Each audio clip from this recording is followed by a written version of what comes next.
Ladies, gentlemen, boys, girls, children of all ages, and that technicolor rainbow in between, greetings and salutations, and welcome into the Maelstrom After Dark Edition, because it is hot as balls outside.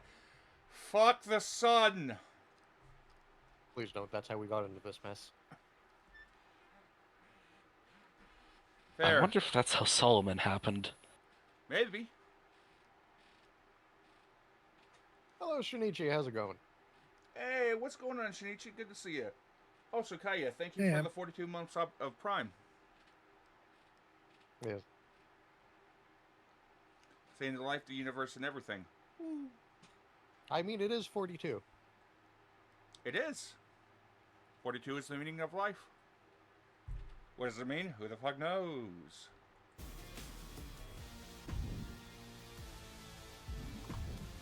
But I think it's about time that we get everything started. We've got quite the card. And I hope that I actually set up the card proper. Let's find out. It looks right to me, so. Could be better, but I'll be alright. One foot in front of the other, my friend. All you can do. And just give everybody a heads up.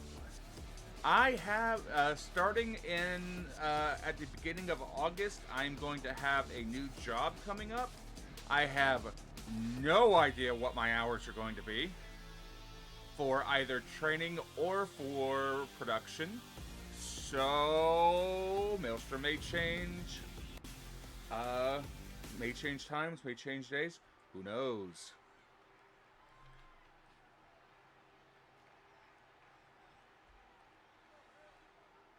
But we'll let you know.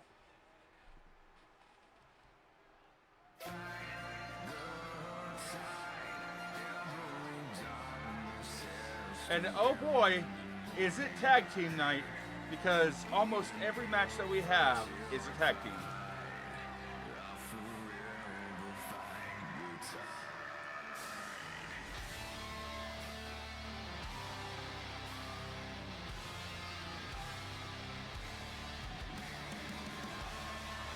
And so they don't take forever, they're tornado tag, not standard tag.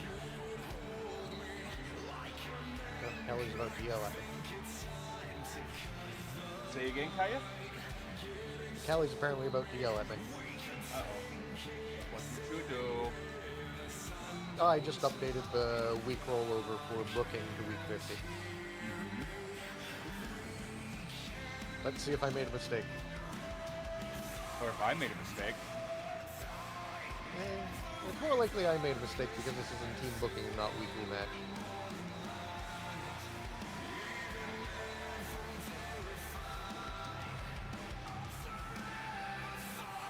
Dude, I love Jonathan Young as a musician. He's so good.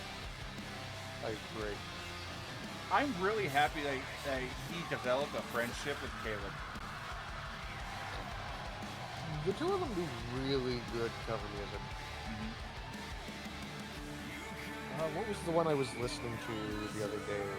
Oh Lord, I can't remember the name of it.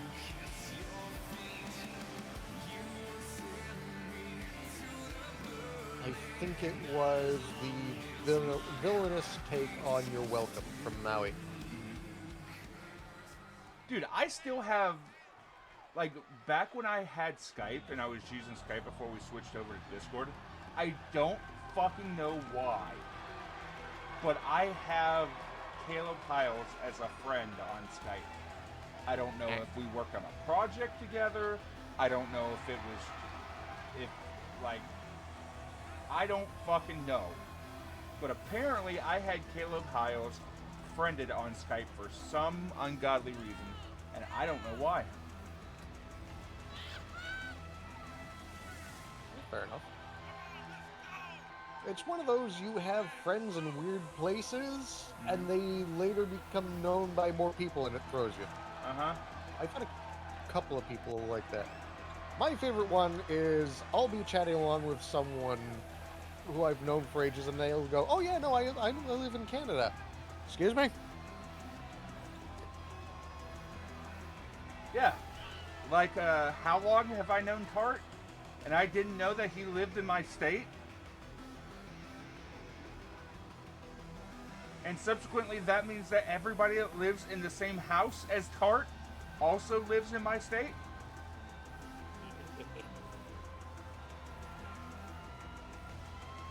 I mean, like, less than an hour drive from me. Considering you're in the middle of bumfuck nowhere. And I say that because you live in the country.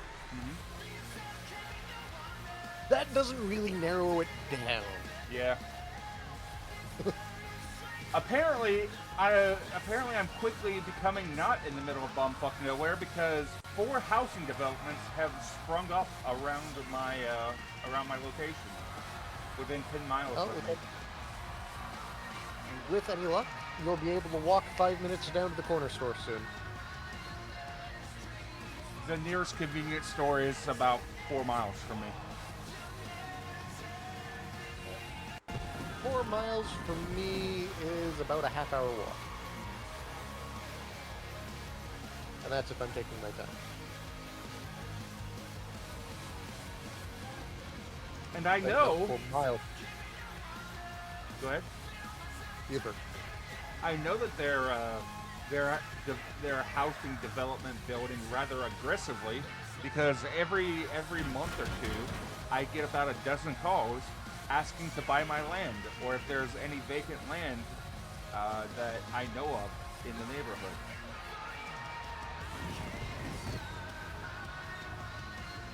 I'm like, bruh, this land has...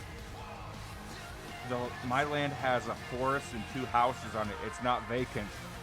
Well, still, would you like to sell it? I'm going to die on this land. Give it 3 years, you're gonna be the old man from Up, surrounded by all of the development. And you sell this land, for, we'll say, $10 million maybe. I'll consider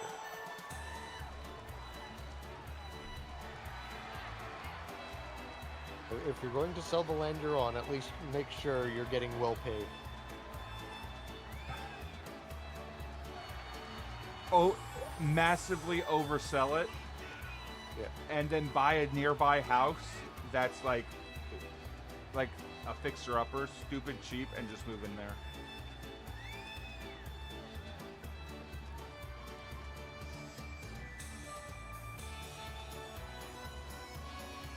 I mean, you could also sell everything except for the lot that your house is on. And you can make that yard as big as you want. Really confuse anyone who moves in. The lot that I'm on is basically, I'm on basically a single lot. All of my land is on one lot. I have a big ass front yard and backyard. Yeah. It's a pain in the ass come summertime. mean, you could sell some of the backyard, I'm sure. Probably.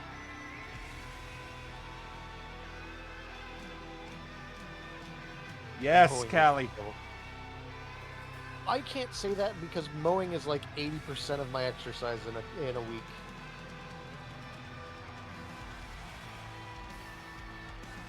Ladies and gentlemen, coming down the ramp now, the protagonist of the Maelstrom, Iki. So fun!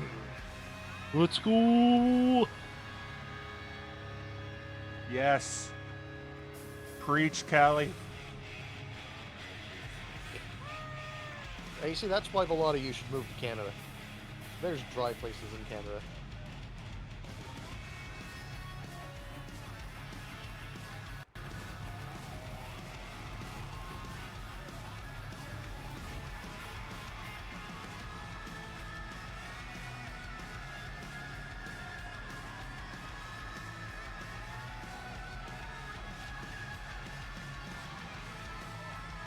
I would move to Canada, but there's a Monty up there.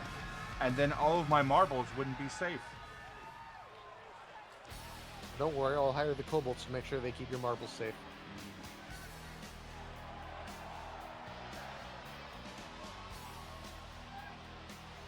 What about the bears? You know the Monty's bears going to fight the bears, right? Ah, that's fine. Bears are not a problem. Moose are a problem. There are very few animals I will not square up against. A bull moose in the fall is one of them. The thing A mama is, moose.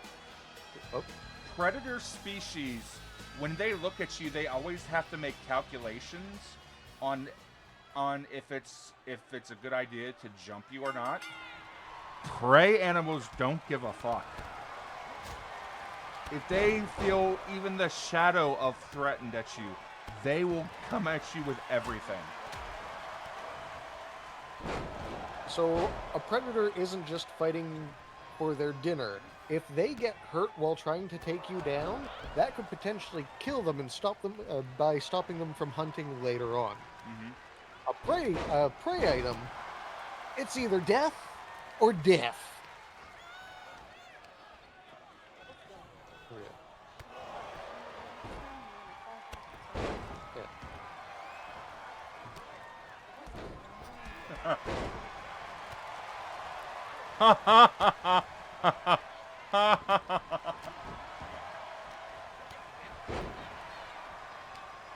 Yeah, smoke. Callie, you find a small key labeled L7 Snacks. No vending machine it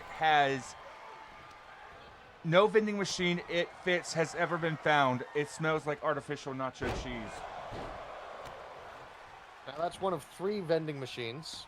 That is either the DAC custom vending machine that only pops up when Garvin wants snacks, or it's Robot's vending machine. Uh-huh.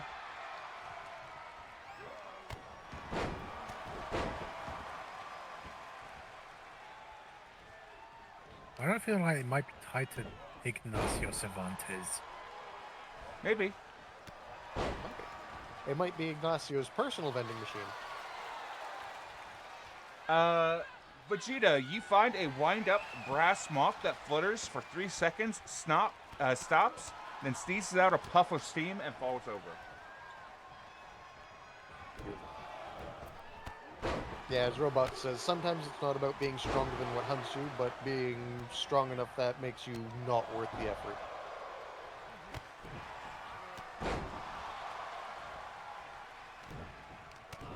Which, being big and loud, occasionally makes it so that you are definitely not worth the effort.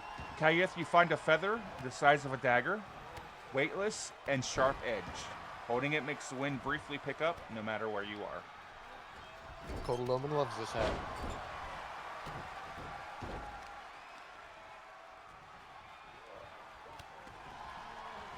It is going to be called the Sharp Breeze Dagger. A feather. Dagger. Yeah.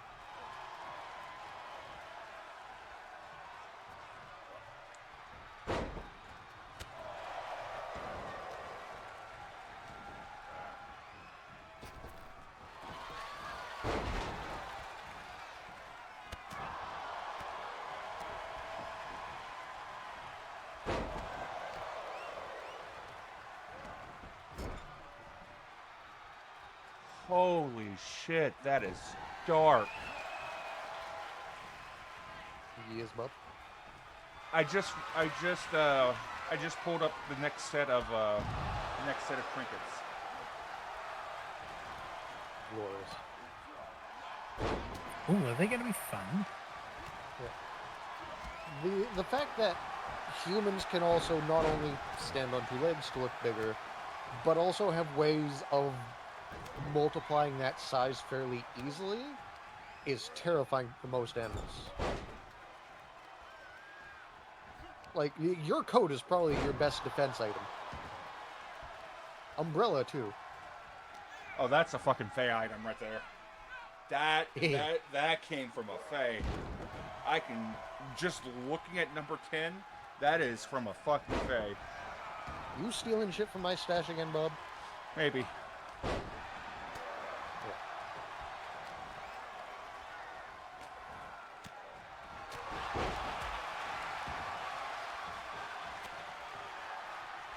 Yours.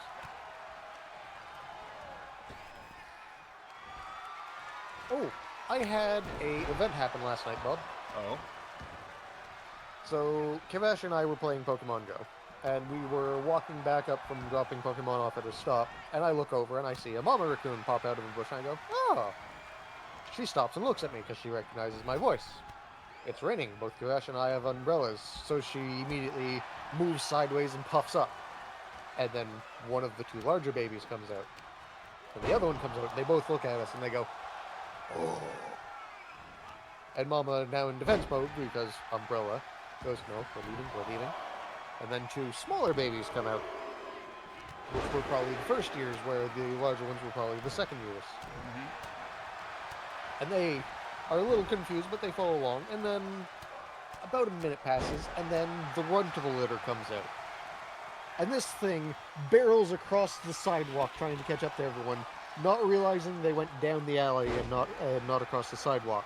Stops, turns around, snuffles around a bit while I'm standing there quiet, looks at us and goes, oh, recognizes my voice, goes to go towards us, and then Mama smacks the fence she's standing on. So it turns around, looks at her and goes, oh, I'm going this way, and leaves. Amazing. Yeah. I know one of the larger raccoons in the area has absolutely no fear of me, but knows better than to get within 5 feet of me. Mm-hmm. This is specifically because there was an incident where we went to the bins in the back of my buildings to drop off trash, and she was sitting on one of the bins, so I walked up right to the bin and went, what the hell are you doing? Not being aggressive, not being loud, not being anything, so she started reaching out to grab my shirt, grabs my shirt, and I go, no, stop that.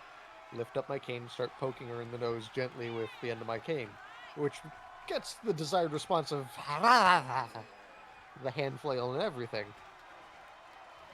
And I'm moving it just fast enough that she can't grab the end of the cane. And I continuously poke her until she climbs up on the fence and finally moves back a bit enough that I can open up the bin and throw stuff out. Arcleon, you find a tarnished silver spoon that gently weeps whenever it touches soup.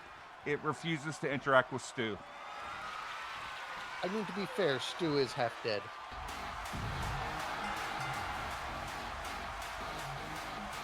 Half dead and irradiated. Oh man, that's such a funny connection to war. Aaron,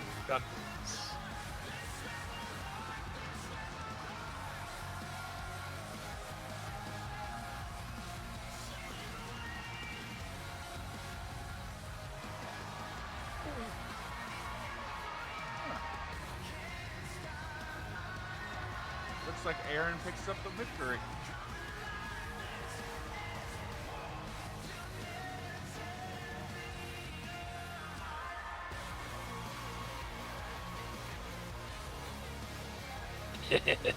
I mean, I wouldn't want to interact with the boy either. He's a real downer. He like brings the mood down and then He's only half the man he used to be.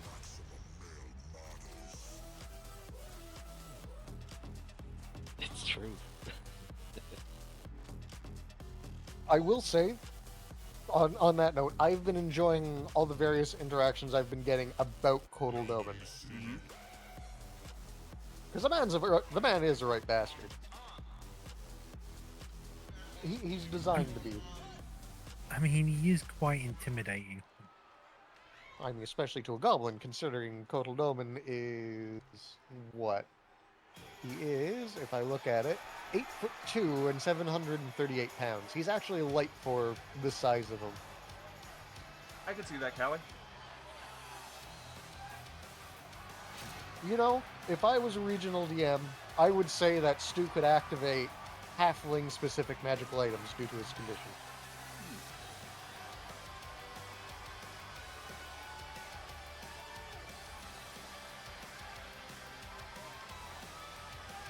You know what? I'm going to make an executive call and give Kath the Fey item because it's on brand. Beautiful. Catherine, you find the bottle of preserved apology, a sealed vial of pink vapor labeled "I'm sorry." If uncorked, it whispers an apology in a voice you don't recognize, and then it vanishes. You asked for an apology from somebody at one point in your Catherine, life. how did you extract this? Faye?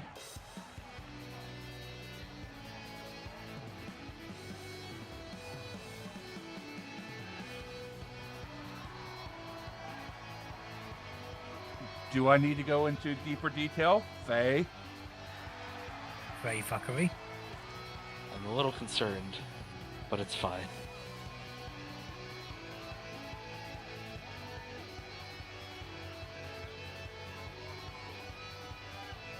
Can I have your attention for a second? No. That's how you get ADHD. I will pay attention to you for 5 seconds. I mean, as long as you're paying it, I'll let you know when I need it. Yeah, cool. I'll wait until the most premier opportunity, and I'll take that 5 seconds from you. Beautiful. I want to play like some real bastard man of a Fae that pulls all that shit. Bob? I Yes. have done that shit in real life. It's great. Yes, I have heard the stories many times. You've tried that shit on me before too. I did go through the checklist with you.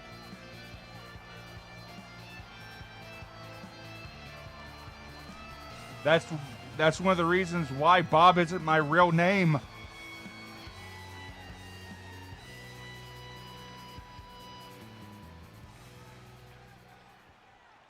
Dang. Actually, I was going to be smart about that. However, I know better.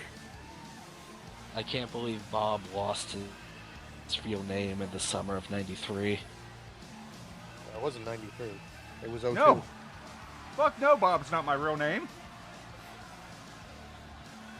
Bob was a D&D character I played a long time ago. He was a shadow dancer. His name was Bob, and his nickname was Bob the Burglar. He had a theme song that he would hum to himself whenever he was breaking into people's houses. I'm gonna let you all in on a secret. And don't try not to be too shocked. Vegeta is not my real name. No. I'll let you in on a slightly more interesting fact. I do, however, share a name with someone else in the community.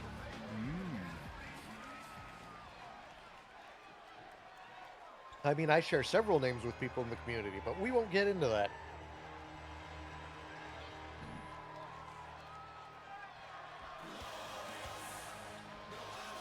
Alpha, let me give you a little hint. Lanny calls me Shadow because specifically Bob isn't my real name. He doesn't like to call me Bob because Bob isn't my real name. Also, Alpha, you haven't believed that Bob was Bob's real name for years. Specifically because we had this conversation in Season 1. Of course it sounds like a believable name. That's why I picked it. This is the third time we've had it, Callie.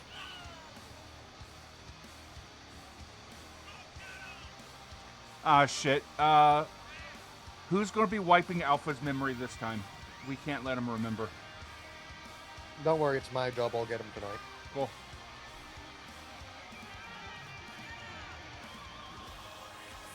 It'll be on the list. It'll be my usual price there, Bob. Note to self: learn modify memory. Oh, it's a And great done. spell. Oh, it's hilarious. It'll be in my spellbook eventually. Thank you, Liam. Bro, real talk. No problem. Enchantment is the... Like, people give necromancy a bad name whenever it comes to being the evilest spell. Bro, enchantment is so much worse.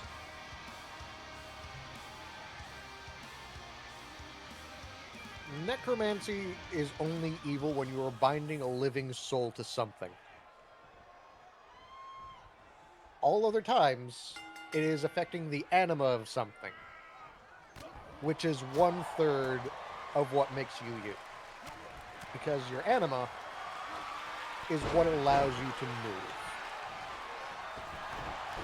Fair. Fair wise man.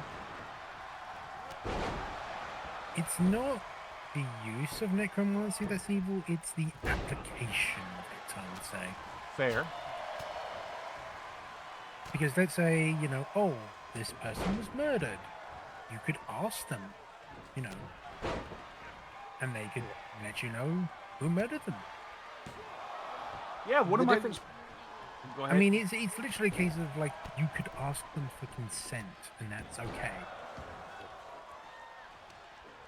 You first, Bob? Whenever I cast Speak with Dead, one of my 5 questions that I always do if it's like a neutral or a friendly character, I always ask, do you have any final requests?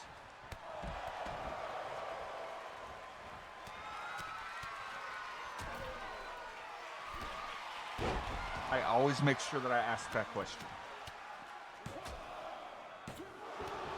That's actually really good. So, I'm going to dip into Vismine very quick. So, in the Vismine system, necromancy is the second tier of animation net. Because you have golemancy, you have necromancy, and then you have resurrectionism.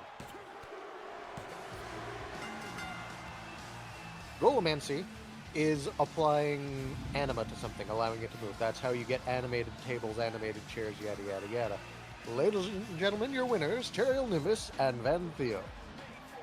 Necromancy is dealing with the anima of something, and either the soul of it, or the mind of it. If you bind something's mind to an object, you are basically... I don't know if you've ever played the game Soma. Yes. You're making a copy of that character, and you're eternally binding it to that thing, which is a form of torture, but only for that object. The exact opposite is true if you bind the soul of something to it. If Because you've the ever soul- seen Invincible, it's the same thing with the what is it, the Mauler twins? I think so? Oh yeah, no. The soul is highly emotional. There is no rationality to a soul. So, if you are binding a soul to something, it has a chance of becoming impulsive, but it will follow commands really well, Mm-hmm. which is how you get golems. If you bind a mind to something, that's how you get basically a computer. A very tortured computer, like Sal and I have no mouth but I must scream, but resurrectionism is the accumulation of the corpus and animus, the mind, and the soul. So binding a soul a separate mind and an animus altogether, you are technically making an abomination, because you are literally playing a god at that point in time. Which is how you get shit like, if we go from this mind to D&D, that's how you get things like a Marut after you. And I hope you like eating 120 force damage each turn.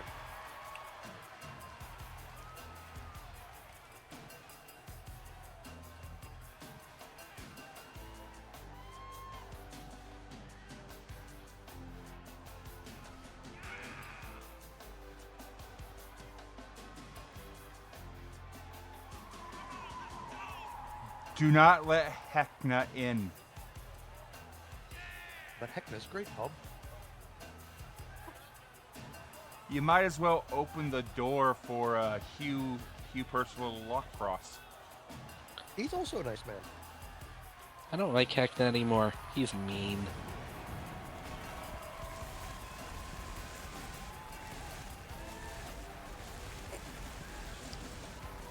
We won't get into what Granny P does.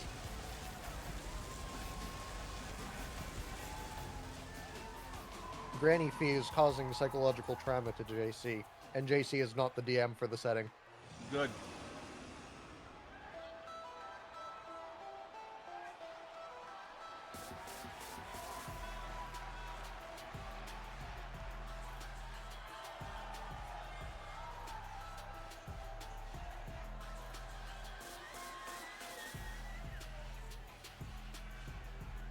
Okay, I have a question for you lot. You hear rumor about the entire population of a city disappearing, right? You go to investigate, and you find everything as though everything around looks like it has been frozen.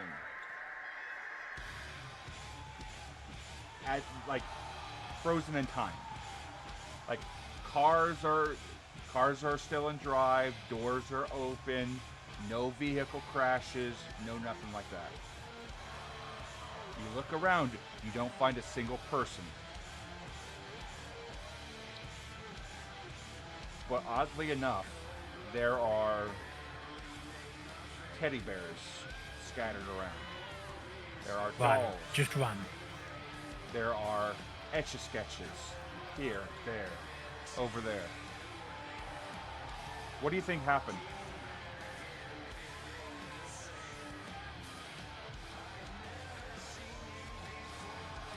I think I've heard a variation of this story, and I would just know about it there.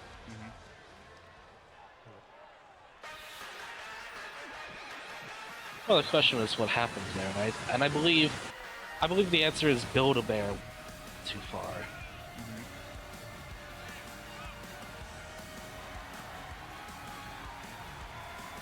Presuming we're talking a mid to high magical setting. Usually, magic exists, but it's not known to the common man.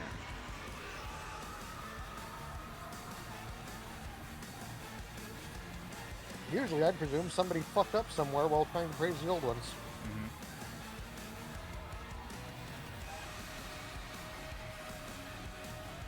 I'll give you this superhero setting. Alright. That's some mid to high level villainy right there. I believe I saw an episode of Justice League about this. That is, you have turned people into dinosaurs because you don't feel like curing cancer level. This sounds like the doing of a little 10-year-old girl with terminal cancer and crazy mind warping, reality warping abilities. You're close. Yeah. He was 7. Ah, yes. I knew I saw this episode of Justice League. It wasn't Ace. Yeah. Kavasha actually just brought up an excellent point. I'm pretty sure that's an SCP as well, of a little boy who, whenever he's upset with something, turns it into a toy so he can be happy about it. Mm-hmm. So, who knows about Marvel? I know of it. Kelly, there's only, I think, 6,000 confirmed SCPs right now, but we won't get into the other entries.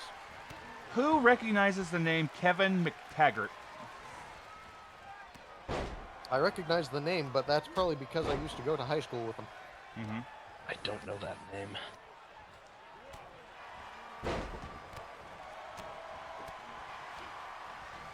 Allow me to read off some abilities, shall I? Psionic reality manipulation.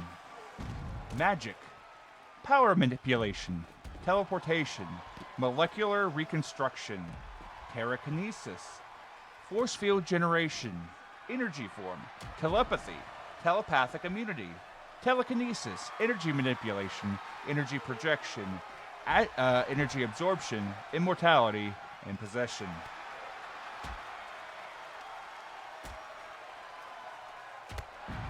So, long and short, he's one of 4 mutants that can basically control the multiverse.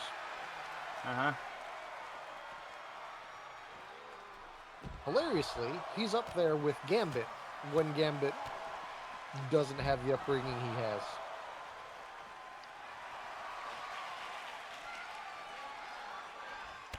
Oh yeah, no, it's straight up there, Callie. So, it was a 7-year-old that was terrified of the position that he was in because of a lot of emotional trauma. And in a moment of high tension, he lashed out and caused a psionic wave, which turned everybody nearby into toys. And it took an entire team of superheroes to calm him the fuck down. Half of them got turned into toys in the midst of the situation themselves. They were proceeded to be turned back to normal and then shrunk and put into a D&D board game. Beautiful.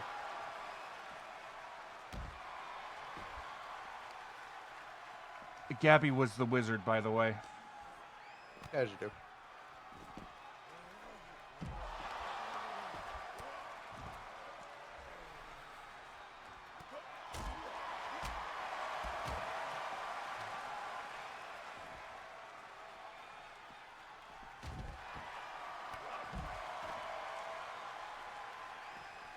Yeah, you didn't exactly get a roll, did you, Callie? To be fair, Argon is a very interesting character. He doesn't really fit in any of the archetypes outside of one system, because the system is designed specifically so you can make that archetype. Mm-hmm. My favorite interaction, like, Gabby has been having a lot of very specific interactions with the X-Kids. Like, she's met 4 so far. She's neutral with 2, she hates 1, and she loves 1. Like, she loves Argon, but she hates Bodok. To be fair, it's Bodok. Mm-hmm. Arachne and Wildcat, she's okay with. Argon, the moment that Gabby actually took off her helmet, he just cried out kitty. He just yelled kitty at her.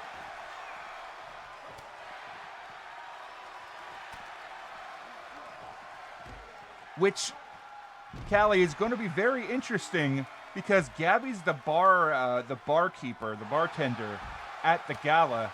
And if memory serves right, isn't Argon also at the gala?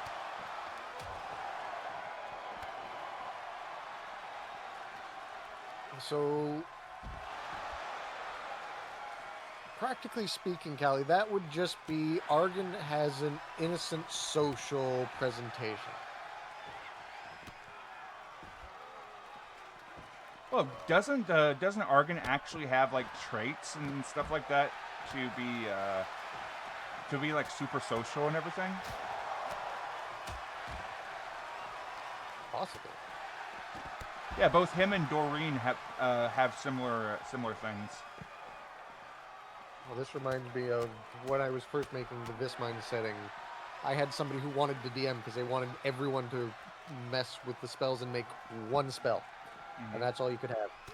And the setting was you had to pick like 4 mutant progenitors, and based off of those mutants, you could make your spell because your character was genetically modified to be like to have their abilities. That was a fun campaign. I should remake that character. Yeah, so Bob, what I put in the microphone free zone, that's what I was thinking when you told that story. Oh, that one.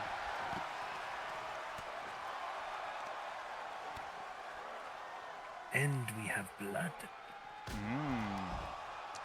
Oh, the reverse false Hydra. Oh, that's great.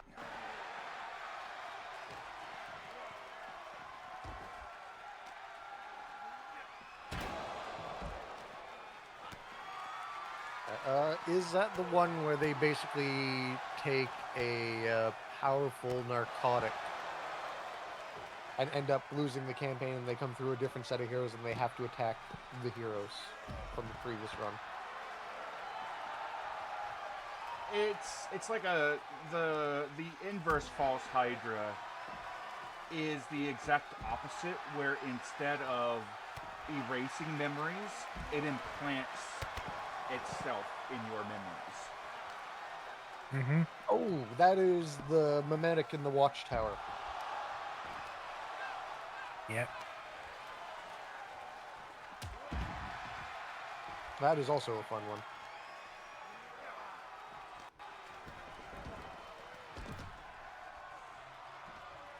Also, I'm going to dip my hands into the trinket grab bag. KM, things that are going down, the economy. Rosso, you find the Knight's Thumbtack, a tiny enchanted tack to once have been pinned to a hero's map. When pressed into wood, you hear distant trumpets.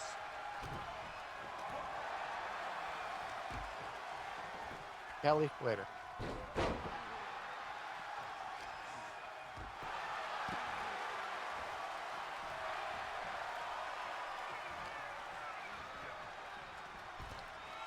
Oh, Speaking of people, the next one is going to be very interesting for certain people in the community.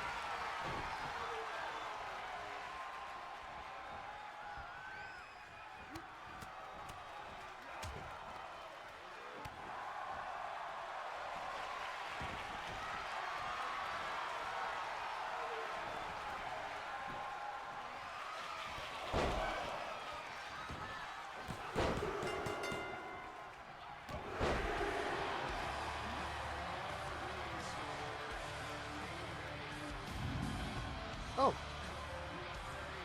I have, ladies and gentlemen, your winners, Cobalt Slayer and Zator.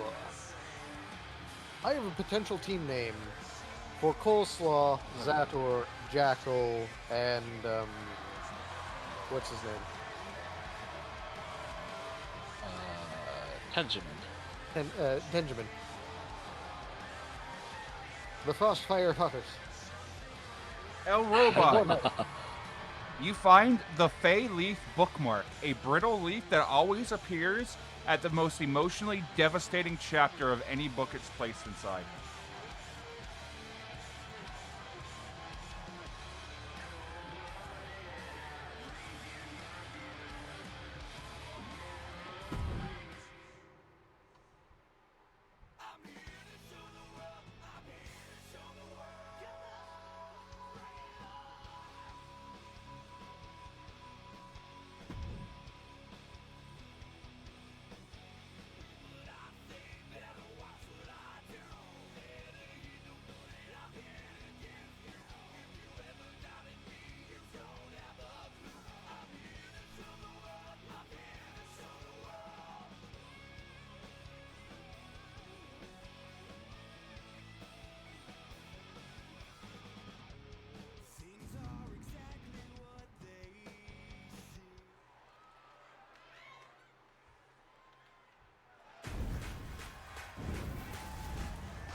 It's Feywild ice cream.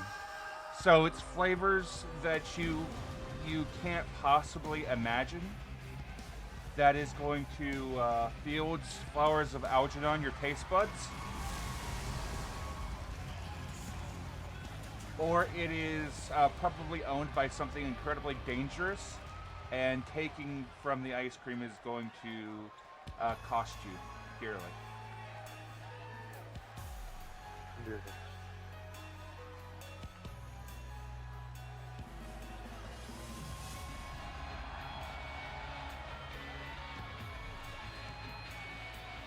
I see. Totally Tyler's Titles is in the Maelstrom again.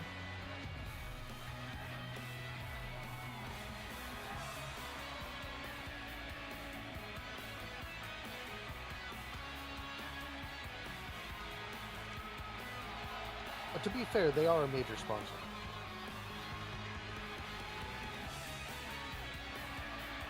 They really are. And they're so real. Thanks, Shinichi. I didn't make it.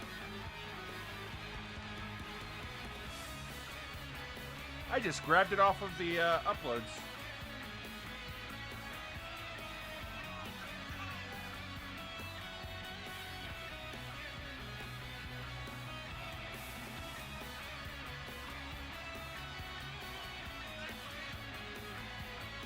Ladies and gentlemen, tonight, this match tonight is brought to you by Totally Tyler's Replica Belts. You can get yours in the auditorium right now.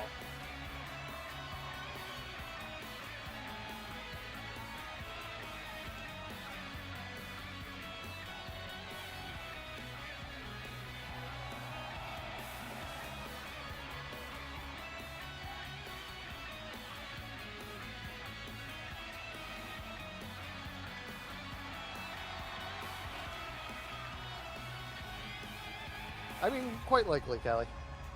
Hey, Callie. I've got a trinket that will work really well for one of your characters.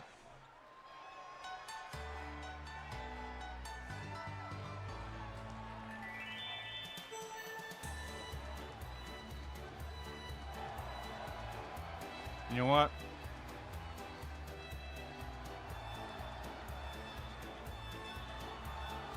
Nah, no you don't. I'm gonna give it to you, Callie, as a freebie. Because you're my pal. Oh no. Pocket Familiar's Tiny Hat. A tiny pointed wizard's hat with ear holes. Wearing it boosts animal companionship by +1 in spirit, if not in stats.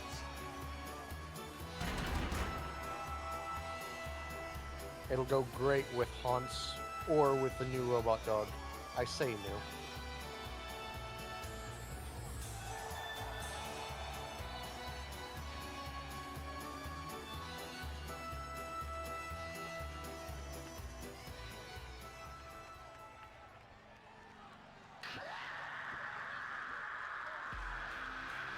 True, the penguin did have a familiar. Mm-hmm. Legit, I was thinking Tippy Toes, though.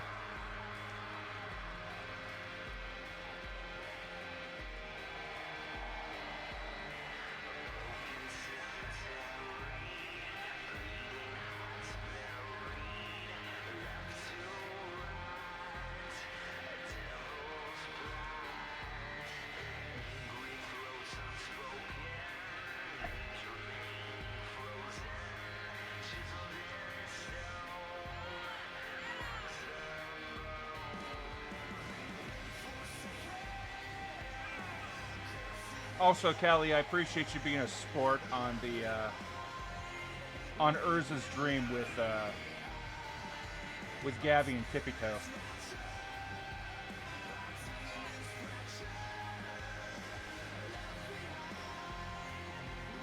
Unfortunately, Gabby isn't allowed to be in the Maelstrom, but Urza's been having dreams.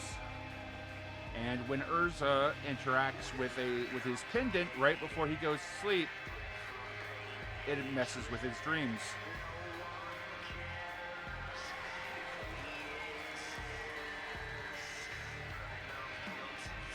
Last time he had a dream sequence, he dreamed about see, he dreamed about Gabby. He dreamed about Squirrel. No, he dreamed about Squirrel Girl specifically. You imagine Gabby as a patron? I mean, not magically. She has no magical power. No, but Gabby does have access to a friendly individual who does become a deity at some point in time in their timeline, and would happily allow Gabby to fuck with people. Doesn't Gabby... Hold up. Isn't Gabby friendly with like 3 or 4 people that eventually become gods? Possibly. Because Gabby's on friendly terms with Tissan, who is an aspect of Starlight who ascends. Ben also ascends. Ben's son gets pretty high up there too. I don't think Ben becomes a god, but they do get powerful. I have to ask Robot about that one. Ben becomes one of the entities of like order, balance, chaos. Yeah, Ben becomes the next representative of order. Yeah, he basically becomes the god of order. And eventually, somewhere down the road, he steps down and leaves. And goes somewhere else.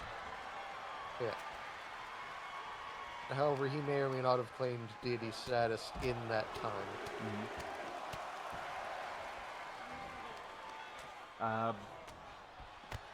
Bit got pretty high up there. Yeah. The dragon would have just been a dragon.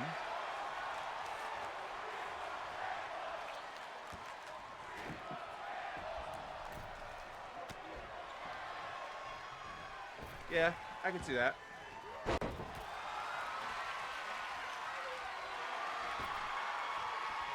I don't think Gabby had any interactions with Booth. No. Apart from the Sun City / No, she didn't even have. She didn't do the interactions between Sun City and Oasis. That was largely Eclipse, and due to JC's bastard of a villain, she got removed from Eclipse. Yeah.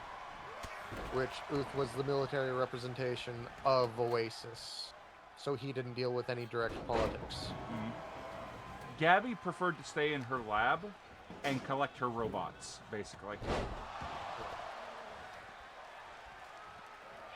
Which was surprising. Like, like, she just straight up collected robots. Like, every single robotic character in the Maelstrom, at one time or another, passed through her lab. I wonder what she thinks of Tissan now, considering his current, their current state. Thorn Dantes has been eliminated. Because I'm pretty sure I've shown you, Bob, what Tissan looks like during the Season 2 arc.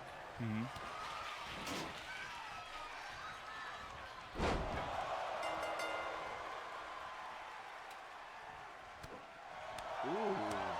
Down to Leonel and Moral. Beautiful.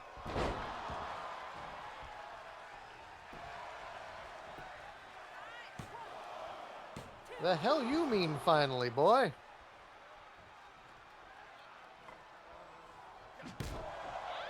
Alright, Its main Callie, self-appointed duty was to help guide folks to their intended, wanted paths in life. Real talk, during Season 2, I loved watching the epilogues and reading those. Like, Botch had such a good ending.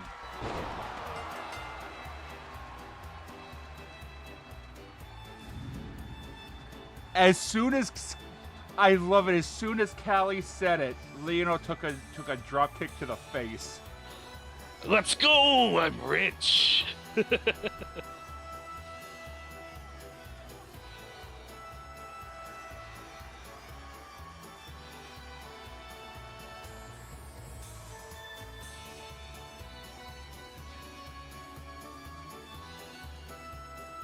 Yeah, no. Alpha lost not last week, but the week before. Who voted? Who had the faith? Vegeta with an 889 to 1 odd. Good lord. Enjoy those points, sir.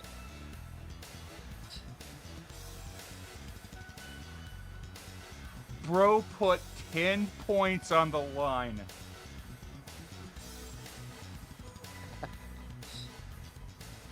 Beautiful.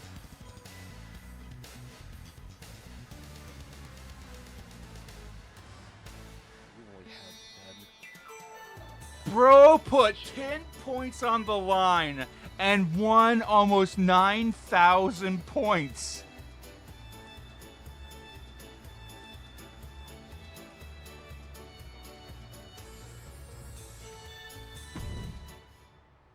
This is what happens when only one person bets on each competitor. Y'all gotta get in on this.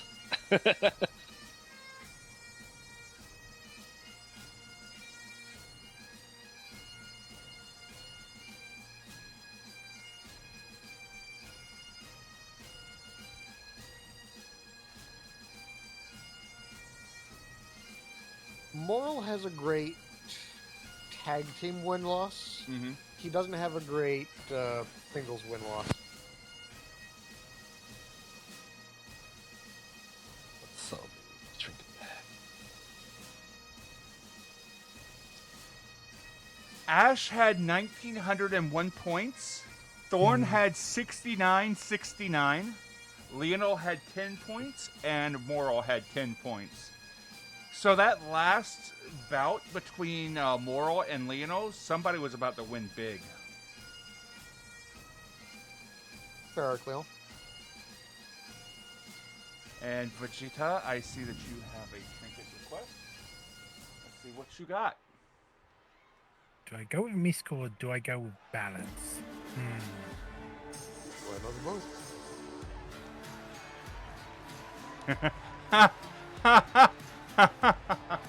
Yeah. Oh,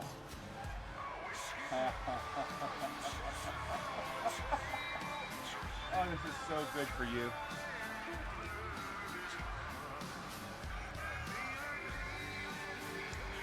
Vegeta, you find the cursed button of almost luck. A brass button engraved with a 4-leaf clover. While wearing it, you consistently almost succeed. Bob, I want you to know, this item does nothing for me. That is already Stu's life.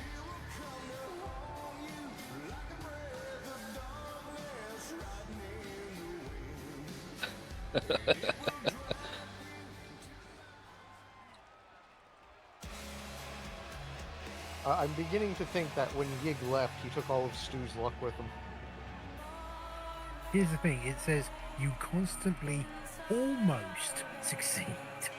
Almost. Yeah.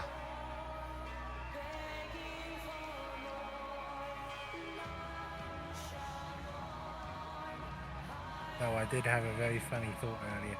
I'm like, I'm pretty sure like JC wanted to like kill me, so that Zator could be stuck in the sea of frozen fire. You know what? I've already got an idea on this particular trinket if it were a magical item. It gives a +1 on rolls, except when you meet the DC exactly. Then you always take a -1 instead.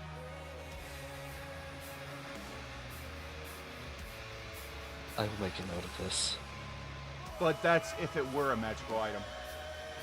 Gotcha, okay.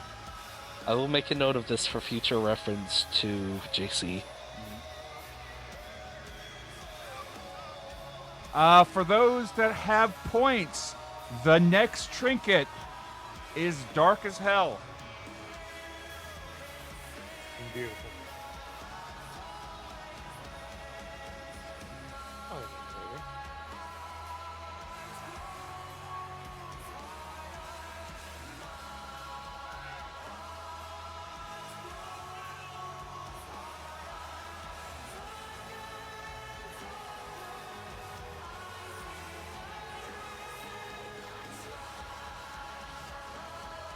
El Robot, you find the miniature gallows, a 3-inch tall wooden gallows. Each morning it has a different effigy dangling from it, but never yours.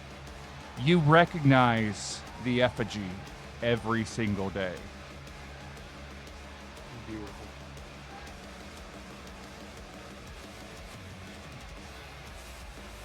Actually, I'm gonna change that.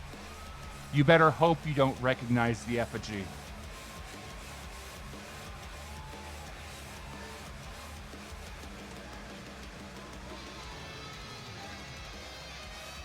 Because if you do recognize the effigy swinging, yours might be coming up soon.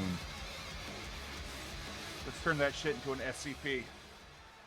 Beautiful.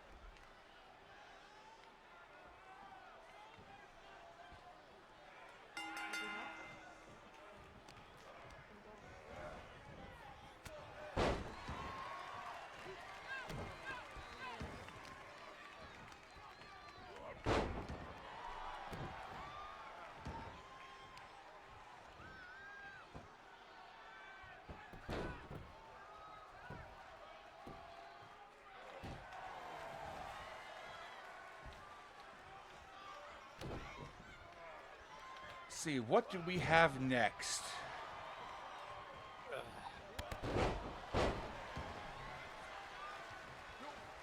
The next item up for grabs is food. Beautiful.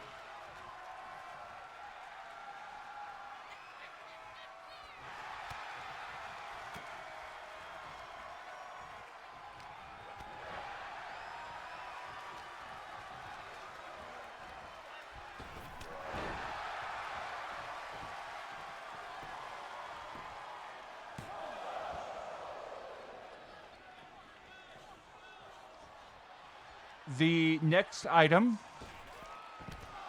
is, well, perfectly preserved and smells amazing. It is food.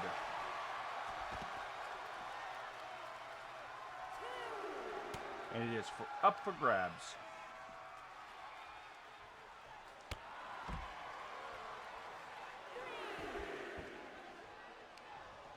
That being said, how's everybody's night going?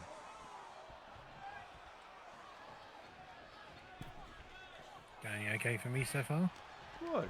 Dude, what time is it for you right now? It must be stupid late for you. 3:30 in the morning. Oof. Not go inside.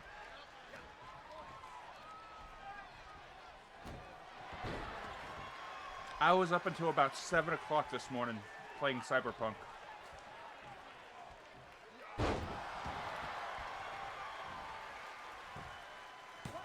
I beat it, but I played up until about 7 a.m.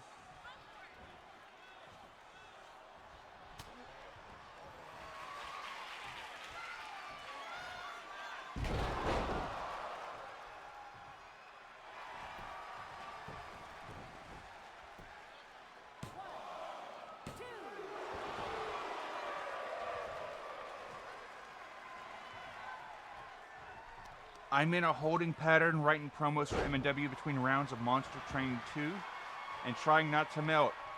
I feel that in my soul. It's so damn hot.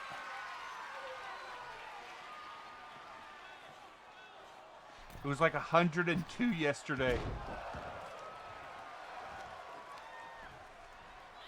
Hit 36 for 4 days straight here before the heat wave finally broke where I am. And then we had a thunderstorm last night, so I'm happy.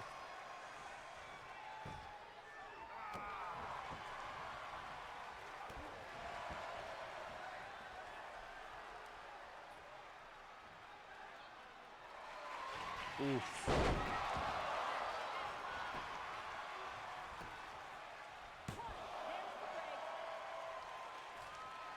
Yeah, we had a bit of a scare with the air conditioner yesterday, where it sat there and made a hell of a sound while it was running.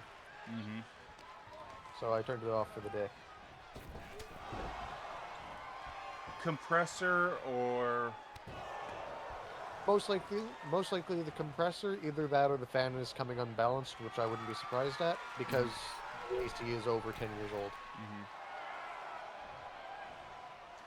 I need to replace mine because when it gets super hot, the condensation starts pooling in the bottom of it and it starts dripping out the bottom of the air conditioner. There should be an attachment for a hose so that you can just run that out the window. Like, it's all across the bottom of it. It doesn't come from just one spot. Okay. So yeah, taking a nail and popping a hole in a corner of it that's outside, if it's a window unit, should do fine. If it is a portable unit, some of them you're supposed to drain regularly. It's a big metal window unit. Okay. So yeah, just take a nail to the to part of it that's outside, pop a hole in the case, and it should be fine.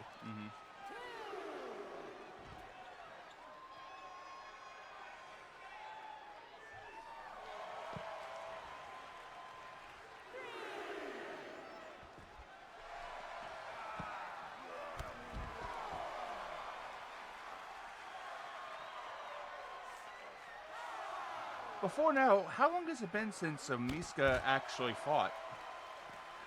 It's been a while since anybody booked them. So on Booker's end of thing, I don't know about order, but I know between Chaos and Balance, we try not to book Miska because Miska is the wonderful BBEG. They are a story point. Ah, okay. I booked Miska because Miska hasn't been around for a while. Oh yeah, no, that's perfect. Yeah.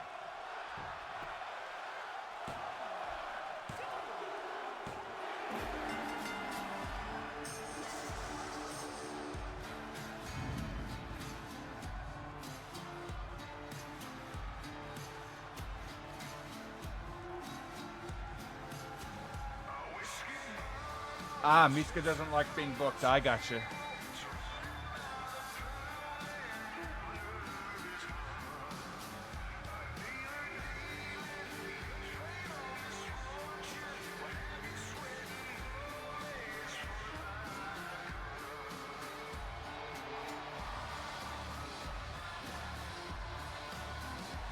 I apologize, Bob. I appear to have started something in the trinket. Ah, boy. Let's see. I started playing Cyberpunk on the 12th, and in what, 8 days? I've put 96 hours into the game. Beautiful. I've been playing a lot of Legend of Zelda Tears of the Kingdom again.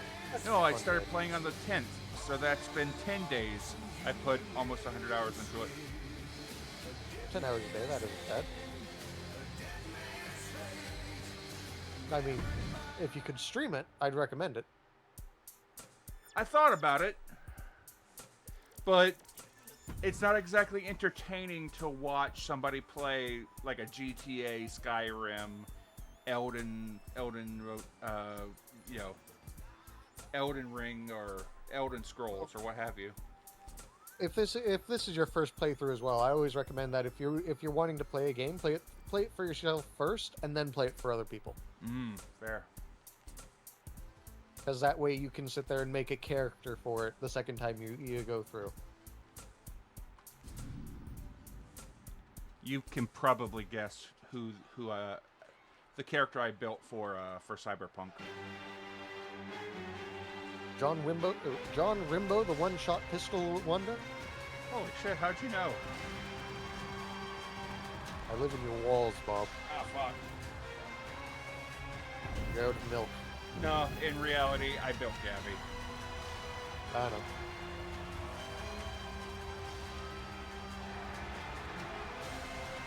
I think next game I'm gonna build Solomon.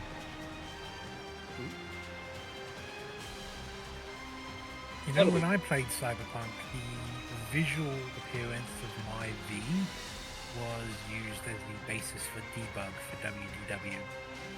Really? That's good.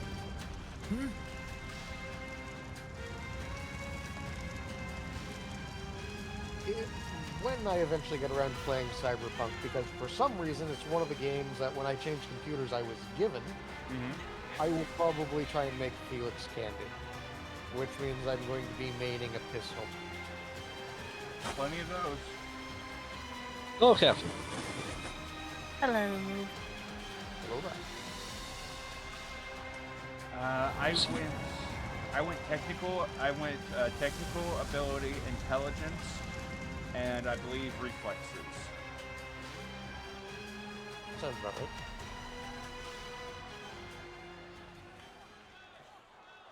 But I think for Solomon, I'm going cool, strength, and probably reflexes. Like I'm going to be one of those.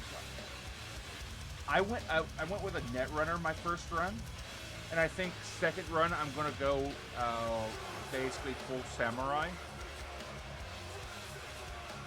and basic brawler. And instead of net running, I'm going to go like Sin Devistan or whatever it is.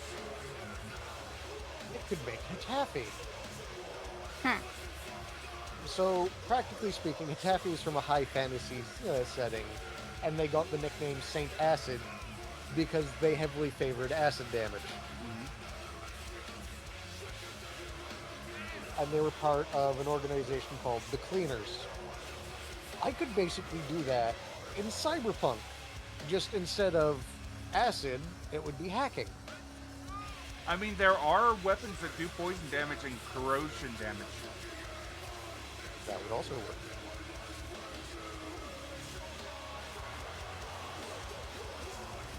Like I got a hold of a gun that when you do headshots, it has a chance to poison the enemy.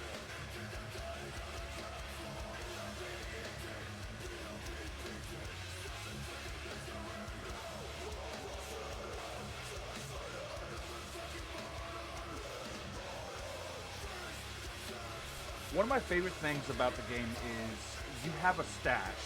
Like at every safe house you have, where you can just store, it's basically a portable storage unit. And it connects to all of your locations. And as you collect certain weapons, it actually appears on the walls around you. Oh, that's nice. So as you continue to grow your collection, you can see these weapons starting to appear all around you in your stash.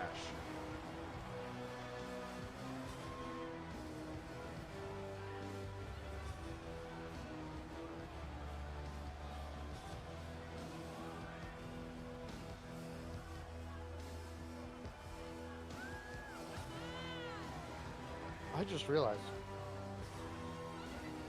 I might be able to translate Hitafi's wrestling outfit into Cyberpunk. Good luck finding the pieces. Oh yeah, no, I believe it's going to be a pain in the ass, which, I go to...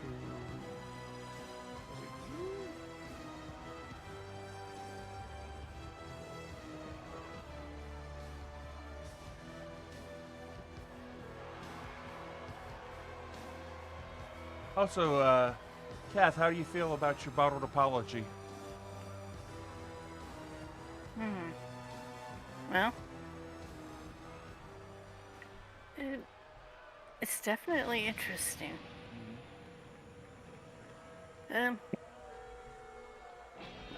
was gonna say it could be a various number of people, but you said this voice I would not recognize, so that is rather intriguing. Well, here's the thing. You may have... The interesting thing about this is Lady Catherine is Lady Kathgina is a very old character. True. So who's to say that she's just forgotten about the person who the apology is from? Like, say, for example, it's been in her collection for so very long that she just doesn't know who it belongs to anymore. That's fair. I might not just remember it. She did get her apology. What reason is there to remember them for? Also fair.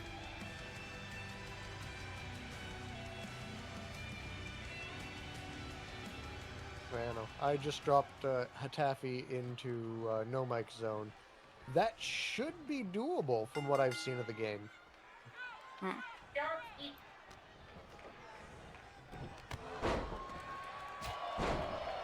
I could see that. At least something similar. Yeah. The colors would change a little bit because Hatafi's part of a faction with my wonderful Gweeber, who does the voice line, "And we have blood." So the outer layer would be like the straps and the holster and the straps and belts and everything like that.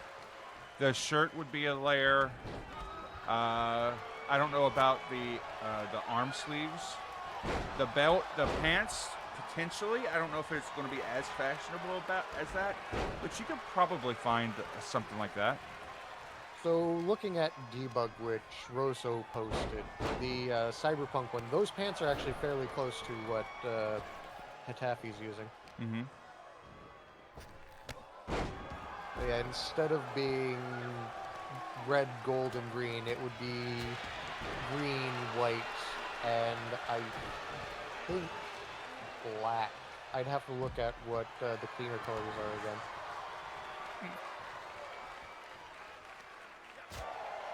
Because it's either green, white, and black, or green, white, and blue.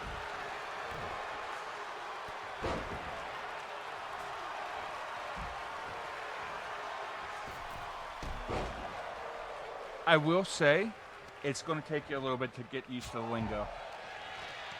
Oh yeah, no, 100%.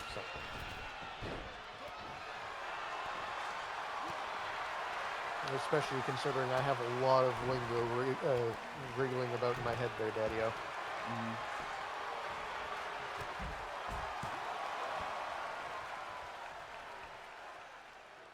Which, some of the cyberpunk lingo is fairly similar to some of the,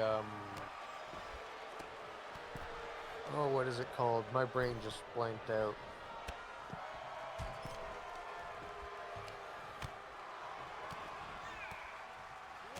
Yeah, that's the game I'm trying to think of. It would be under isometrics. Shadowrun. Some of the Shadowrun lingo is similar enough to the cyberpunk lingo. Fair.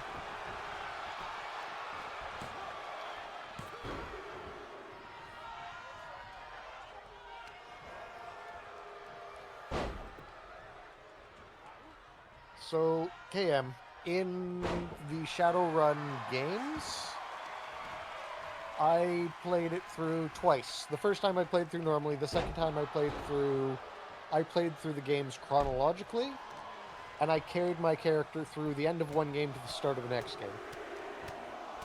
So all of the stats carried over from game to game, which was really satisfying going through.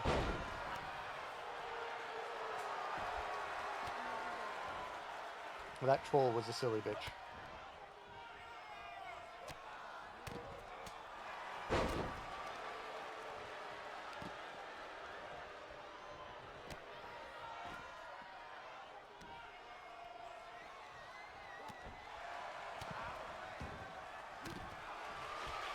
Yeah.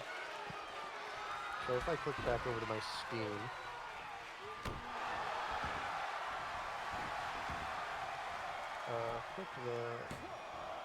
it is Shadowrun Returns, Shadowrun Dragonfall, Shadowrun Hong Kong in that order. Okay, here's what I want you to do, Kayeth. Watch this short and tell me if you know what he's saying. Alright, give me a second.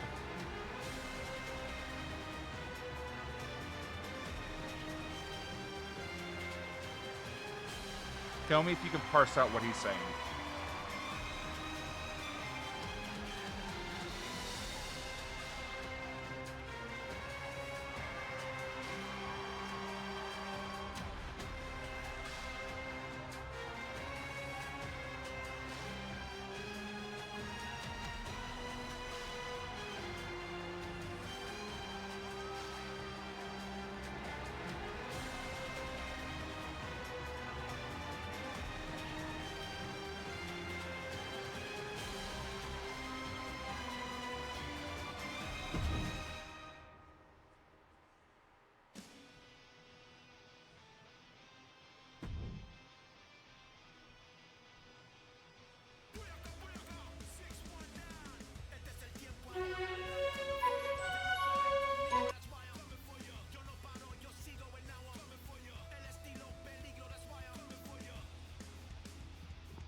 Yep, I pretty much understood Mm. that.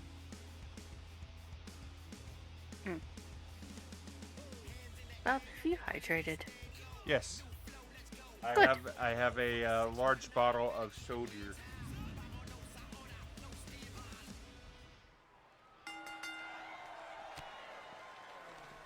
Kayeth, were you able to follow along with the conversation? Yes, and I forgot to unmute my mic.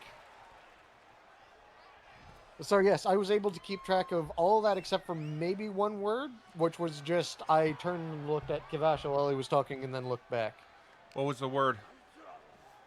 I can't remember what it was because I looked away and I wasn't paying attention. Mm-hmm. Yeah, Kivasha's saying she got all of it, so. Mm-hmm.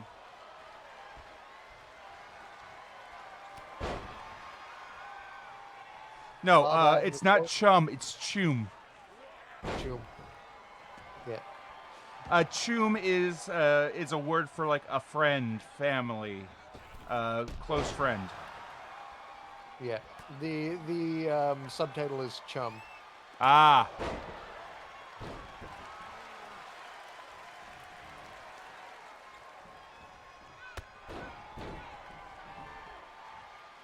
Play a song. Important question, Bob. Uh-huh. Do you have a Coca-Cola or do you have a Dr. Pepper? It's actually name brand Coke. Ooh. Terrifying, I assure you. Normally, I buy the store brand stuff, but I ordered pizza today, and like I ordered enough pizza for like a week. Beautiful. Like I ordered, what was it? I ordered like 4 pizzas, breadsticks, 2 sodas, a sub, and what have you. And I basically took a bunch of Tupperware, put a number of slices of pizza in each Tupperware, and I'm going to put it in the fridge. I'm going to be eating on it for like a week. And as soon as the driver pulled up, as soon as he got out the car, he looked over at me and said, "You got a new job, huh?" I'm like, "Yeah."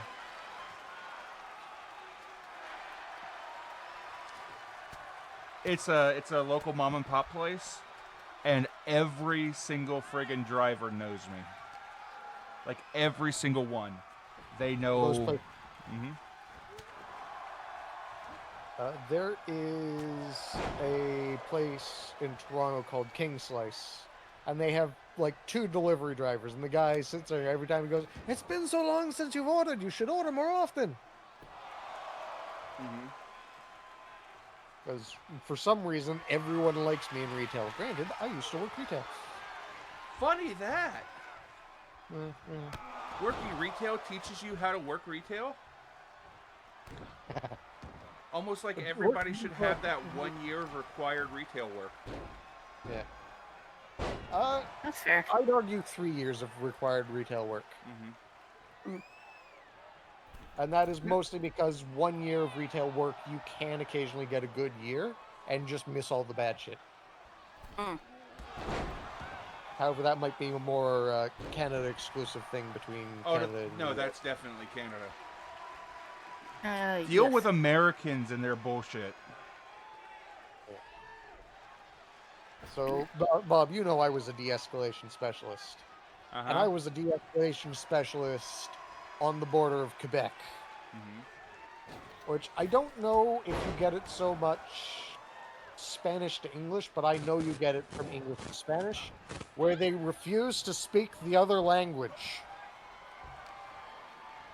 Je ne parle pas français, je comprends français, je ne parle pas français. And if you don't understand that, that is perfectly fine because you weren't meant to. Mm-hmm. But that is the level of... I would have someone from Quebec come into the store. They can speak perfect English, but they refuse to. And if you speak English to them, they give you the dirtiest, most insulted look.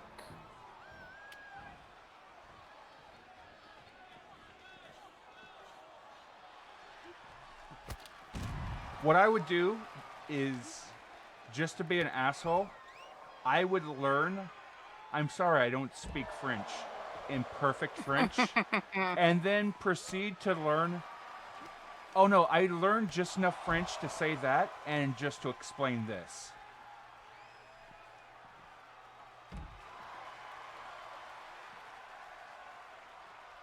So what you're saying is you would learn the phrase "Je ne parle pas français." Yes. I would learn it in perfect French, and then I would learn the follow-up statement, and that's all I would learn. Just to be an asshole.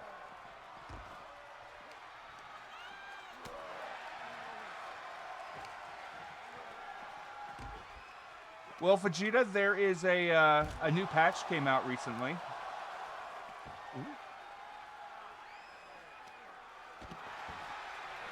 I was referring to the TTRPG, Ah, okay.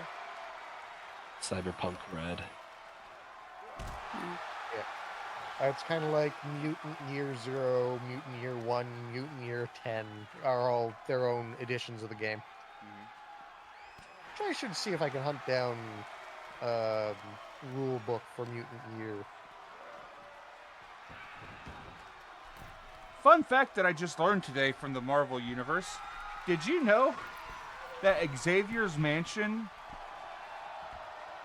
gets loans from Wakanda? Yes. I didn't know that shit. I did not either. It's one of the reasons why it can operate separate from the U.S. government. T'Challa apparently paid for the X-Jet. Yeah. The newest version of it, most likely. Because remember, there's like 8 different worlds. Oh, more than that. Yeah. Multiverse theory's a bitch. 8 worlds, Oh, 8 different worlds in the last 10 years. Stare versus stare combat. All right, I see you. It's a staring contest. Or a lost. Let's go, Marcus. Bring it home. Have you seen Also- those eyes? He's very good at staring. I miss being the Mr. Johnson. Mr. Johnson? Mr. Johnson. So, Mr. Johnson is slang in Shadowrun for your job fixer. Basically, usually it's a corpo who wants to remain anonymous for whatever reason. They will hire Shadowrunners to do whatever scummy job they need to do, pay them off, and then be done with it.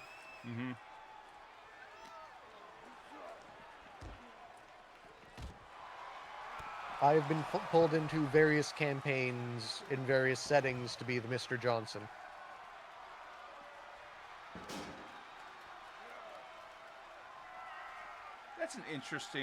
That's kind of an interesting thing. Yeah. To like be an established character in so many different games as the fixer.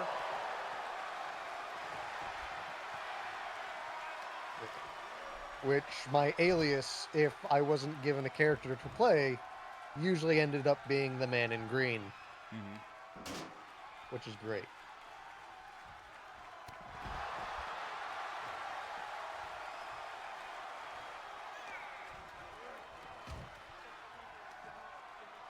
I'd probably go with something like the Silver Man or the Silver Devil. Oh, yeah, no. If you know, you know.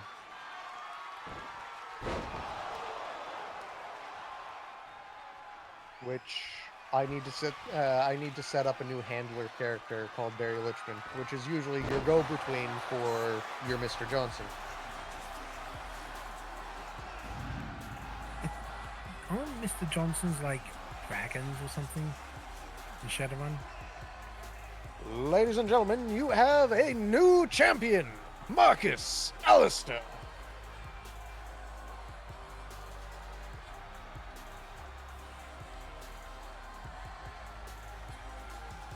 God damn, what a fight. Yeah. Marcus just beat on Aura for a while.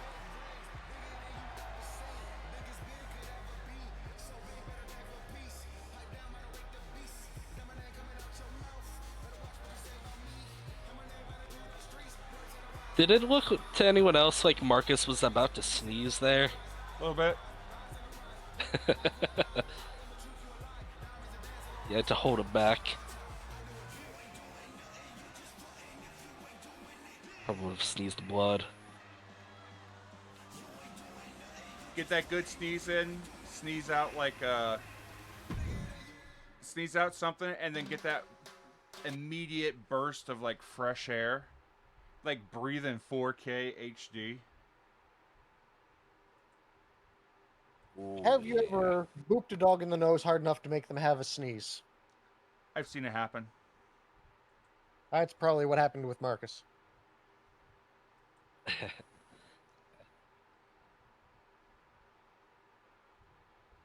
Also, for those of you on Team Balance, suggestions are now open.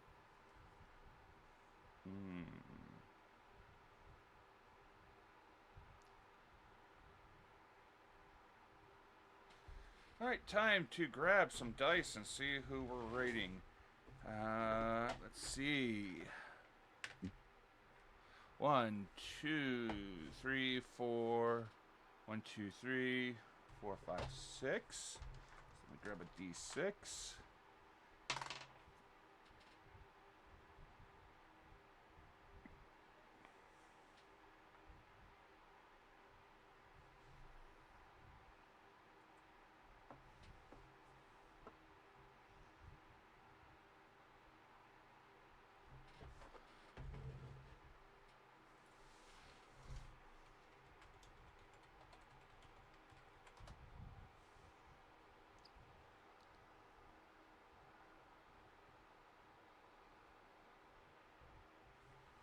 Surprisingly, he's number 6 on my list as well. Well, what the sin? gonna Ladies head and off gentlemen, now. creatures and beasts, mortals of all kinds and ages, thank you for stopping by the Maelstrom today. I've been Kaith with your host Shadowdancerbob, Lady Kathgina, Vegeta, and Rosso. Have a good Thank you for night. stopping by.